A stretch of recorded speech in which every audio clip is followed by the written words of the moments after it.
Hi, I'm Ben, and it's time to do another book review. Our last book review was on the steampunk book, which I recommend checking out that video on my channel.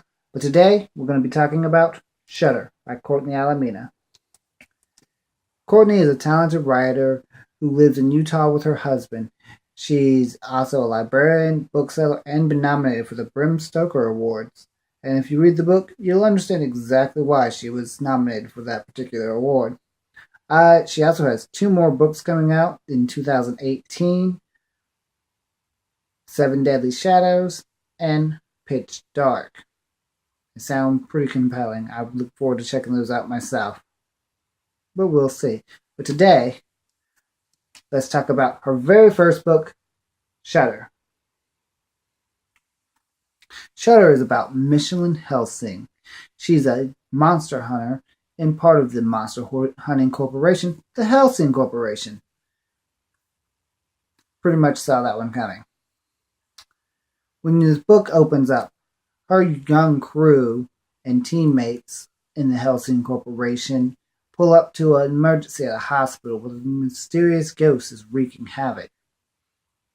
You see, the Michelin has this very special ability that makes her able to spot things that her other team members can't. She's a tetrachromate, which means she can see the auras of ghosts and other stuff. On top of this, her whole team is very young. They're still attending the university or school that's set up to help teach them how to train Monster Hunter. I think they're just before graduation in the story, so they're still pretty much rookies at what they're doing, but they show up on the scene anyways, and as a result, they find themselves in a very sticky situation. The ghost turns out to be a trap set specifically for this group of people, and Michelin tries to capture the ghost on film with her camera as one of her particularly useful skills, because there's no other way to stop a ghost unless you have to trap them on film or in mirrors in the story. With the mirrors, it works something similar to what you see in the Ghostbusters movie, the new one where the guy has all these mirrors with electrodes hooked to it and the ghost banging on it from the ghost world. Kind of like that. I don't know if it was inspired by that or not. It could have been. I like to think it was. At any rate, she tries to capture the ghost on film, but every time she takes a picture, a black mist surrounding the ghost prevents the light from the camera from capturing the ghost, and the ghost gets away, but not before leaving her and the whole team cursed with this mysterious orb that glows and wraps around them from the center of their belly before in 7 days it'll engulf them and kill them. This, of course, sets a very real sense of emergency. Michelin has to save her team. But her father, who's pretty abusive to her throughout the story and mean, forbids it and tells her that he'll let the more experienced monster hunters take care of the business. But Michelin, of course, isn't going to stand by and let this fall in the hands of other people, especially when this trap was set specifically for her, which means other people won't be able to pick up on some of the clues that she has to set out. Disobeying her father, she breaks out of her house, steals a car, goes to the dormitory where the other people are, where her rest of her team are sleeping, and goes on the run, while at the same time trying to track down this ghost. They track down the ghost to a horrifying basement, a horrifying building with a basement filled with zombies and monsters and grotesque mutilated creatures with limbs coming out of their everywhere and giant tails with poison in them. It's pretty horrifying, scary stuff with great action sequence and very tense moments. They barely escaped that with their lives, only find themselves in even more sticky situations on the run. She finds, and of course, in searching for clues to how to catch this ghost after it gets away a second time, she has to turn to the ghost world. And in talking to the ghost world, she encounters another ghost who she's not quite sure if she can trust him or not. He says he knows what's going on and he can help her, but he leaves cryptic clues and it's not very. And while they are helpful for her tracking down the other ghost, he does seem to have an air of menace to him the whole time he speaks. There's also other weird cryptic clues sprinkled out throughout the story, including a creature who's gouging out the eyes of its victims. Eventually, she also has to combat the emotional toll that she's taken after having lost her mother and two young brothers previously, feeling like it was her fault for this happening.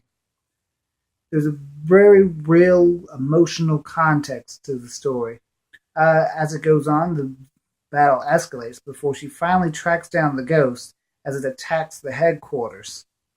And in an awesome other twist, she ends up having to go into the ghost world herself in order to confront the ghost in a final duel. It's really great and really well written.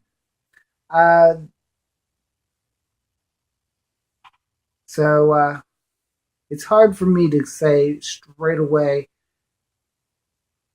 what would be. I don't want to give away too much of the plot, but that's the overview of the plot. What's wrong with the story? It's a good book, but it does have one major flaw, in my opinion, and one major flaw and one small flaw, which I think is just an issue of knowledge. First, the small flaw. The clues in there for monster hunting experts, these are supposed to be, especially Oliver, who is supposed to be the smart one who's studious and medically inclined. When they find the clues of the dragon or serpent eating its tail, no one seems to put it together what that clue could possibly mean. And while I immediately understood what that clue meant, they are all scratching their heads. And they're supposed to be the monster hunters. They're experts in the story. I'm not a monster hunter, and I understood what the clue was suggesting straight away.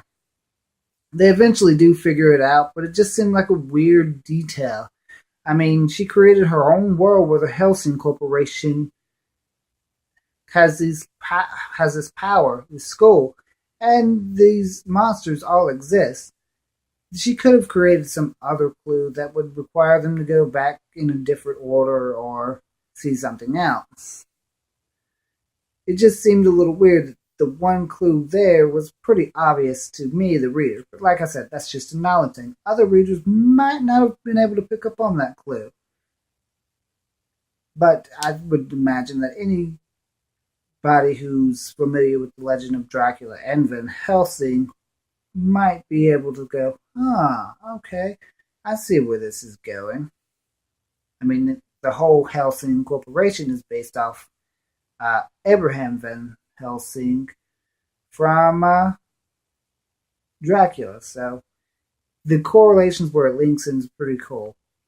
I just felt like that one part where they weren't putting it together seemed kind of slow on their part, but I guess they hunt monsters all the time and they see all kinds of different clues with a variety of monsters. So it's still excusable. It just kind of bugged me that, come on, guys. It's obvious. You're monster hunters inspired by a vampire hunter. Surely you know this. The other, and this to me was the biggest flaw of it. And it wasn't even that big of a flaw in the overall story, was the romantic subplot between Ryder, the handsome team member, and Michelin. It's clear from chapter 1 that these two like each other. From the very first description that Michelin gives of him, she clearly thinks he's very handsome and is smitten with him.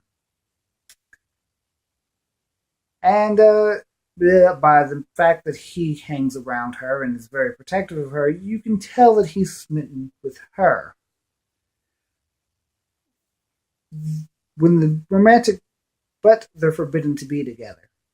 After a daring escape from an exploding building, however, he suddenly kisses her out of nowhere, and then in the next bit, he kind of pretends it didn't happen. Then they exchange shared glances and tense moments, then back to ignoring what happened. It gets very confusing and distracts you from the plot. In addition, there wasn't really much of a setup for their romantic relationship at all. Sure, you tell they like each other from the first chapter, but you don't get to see why they like each other. You don't get to see their bond as it is between two people. You just get to see this is the guy she likes, this is the girl he likes. Let's see if they get together. Making me less invested in what happened to them. If they spent a couple of chapters showing that these two had a closer bond with each other and showing them actually enjoying each other's company for a couple of chapters, then I would have been more emotionally invested in what happened with the relationship. It would have also been a great book to have in a series. This was another book where we got to see where these two grew up together and see their bonds and their friendships. Would have been very good for that setup.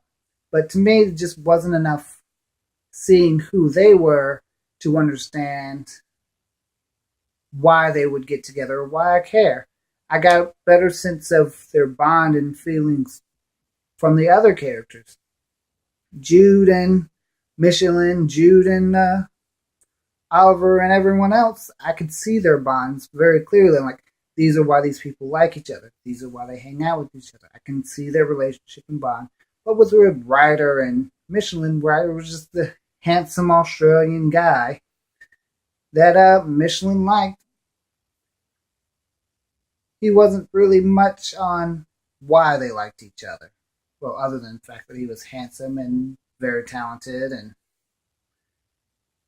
he was more of an idea of a guy with their bond, so their relationship seemed forced and unnatural the time we get to it. Although, I will say, on a plus side, it does capture a confusing romantic relationship at a young age very nicely with the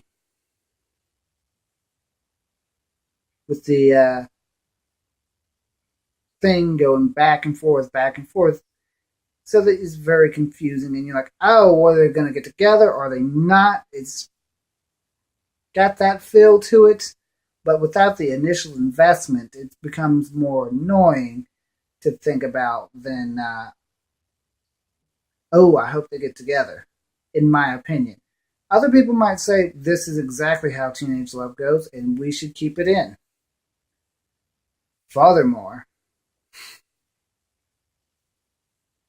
what she did right. Those was about the only two flaws I could see in it. And again, those are just my opinions. And one, just if I was just slightly less knowledgeable about Dracula, then and the whole myth and legends behind that, I probably wouldn't have even noticed it. And now you'll notice it too. And you're like, wait, these are experts. Why are they missing it? So if I ruined that part for you, I'm sorry. What they got right. Michelin. 100%. She is a intelligent, bold, go-getting character. She's likable in the sense that she's not just a helpless girl that has to be saved.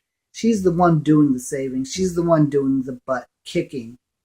You don't want to see Ryder come to the rescue, busting through the door. You want to see her succeed because you know she can succeed. Her mission is true and pure, and you get a good sense of what her feelings are. concerning everything around her. And she has a lot of complex feelings, from dealing with her abusive father to feeling responsible for the death of her brothers, the romantic relationship, and feeling responsible for the team. It even goes down to the point that when she's making a decision, you're questioning whether she's making the right decision or not, which is a really good thing, because in reality, when people make decisions, you question whether or not these decisions are right. Just so you don't just assume because she's the protagonist, she's making a good judgment call. That's, is she becoming too emotional? Is she not? And I like that. It makes me feel like the characters are based on real people and they're really doing a good job of doing that. It makes me feel like, yeah, I want to see her succeed because I know she can succeed. And even though I'm questioning whether or not she's making the right decision, I want her to make the right decisions. Not just assume everything's going to work out. Also, another really good point, she has weird downtime. And it sounds like a bad thing, but it's actually a good thing. In reality and in life, between the most exciting actiony parts, there's weird downtime where you get to see them bonding, see people together. And that's good, except for with Michelin and Ryder, you don't really get to see their bonding. But Oliver, Jude's new girlfriend, I was actually pretty invested in her when she was like, look, I know I'm new here, but y'all are not leaving me out of this. Uh, Oliver's annoying girlfriend that nobody likes. Yeah, we all have friends like that who has that one girl that nobody likes, or a boyfriend that nobody likes, but they're just around, and you're like, well, I love you and you love them, so I guess we'll put up with it. Yeah, she's like that. So she really did the dynamics of the group pretty well. And even the final scene where they go into the alternate world, the ghost world, that's a brilliant thing. We get to see glimpses of the ghost world up to this point, so it's a good lead-in, especially with the conversations with the mysterious ghosts through the mirrors. So, by the time we actually get to journey into the ghost world, it's like, oh, we've made it. We've heard about this place. We've seen glimpses of it. We're there. And we get to see the dark, twisted, ruined things that's all around you. So that's pretty awesome.